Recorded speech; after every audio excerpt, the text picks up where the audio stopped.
बरेली में अभी हाल ही में बीते दिनों में बरेली जनपद की लगभग हर तहसील में किसी न किसी कारण बस आगजनी कांड हुए थे, जिससे बरेली फायर ब्रिगेड विभाग में अफरा तफरी का माहौल मच गया था।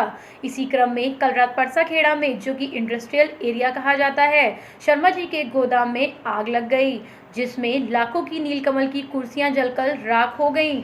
दमकल की गाड़ियां लगातार मौके पर पहुंचकर गोदाम में लगी आग को कड़ी मशक्कत के बाद बुझाया गया। प्रायः देखा गया है, बरेली फायर ब्रिगेड में सीमित संसाधन और कम मैन पावर के होते हुए फायर ब्रिगेड अपने काम को बखूबी अंजाम देने में कामयाब हो जाया करता है, परंतु इसके साथ ही साथ सरकार को इन कमियों को दूर करने के लिए ठोस कदम उठाने होंगे, जिससे जनता को आराम मिल सके।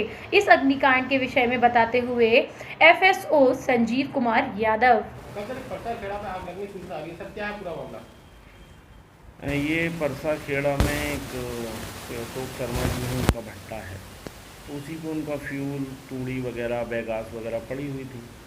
तो कल जैसे मौसम गर्म था, उसी कारण से उसमें बैगास में आग लग गई और वो आग बढ़ते बढ़ते एक गोडाउन है, नीलकमल कुर्सियाँ वगैरह इस तरह से वो स्टोरेज करते हैं, शायद किसी ऑनलाइन कंपनी का सप्लाई करते हैं, तो उसमें फैल गई और आग तो बुझा ली गई है। अब बेसिकली जो भट्टे पे बैगास है उसमें अंदर तक जो आग फैल गई है, वहीं पे एक पंप लगाया के उसको ठंडा किया जा रहा है। सर, क्या कारण है आग लगने का? अभी तो ये जांच का विषय है कि आग लगने का क्या कारण हो सकता है। अभी फ़िलहाल तो बुझाने का कार्य किया जा रहा है। लगभग कितनी क्षति आंकलन हो पा रहा है अभी तक? हाँ, क्षति लाखों में तो है ही, लेकिन अभी एक्चुअल नहीं बता सकते।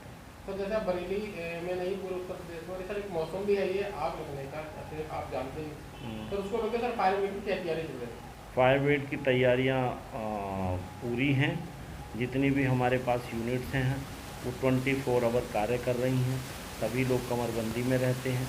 जैसे ही कोई सूचना आती है, चाहे वो किसी सब स्टेशन की हो या बरेली की हो, कोऑर्डिनेट करके तुरंत गाड़ियों का मूवमेंट क्या कराया जाता है और सभी गाड़ियों में सेट भी लगे हुए हैं। इवन तो आजकल हर आदमी पे मोबाइल है, इससे कोऑर्डिनेट करके अधिकतम जगहों पर आग बुझाने का प्रयास किया जाता है और तैयारियों में किसी तरह की कोई कमियां नहीं है, क्योंकि ये हमारा फायर सीजन है।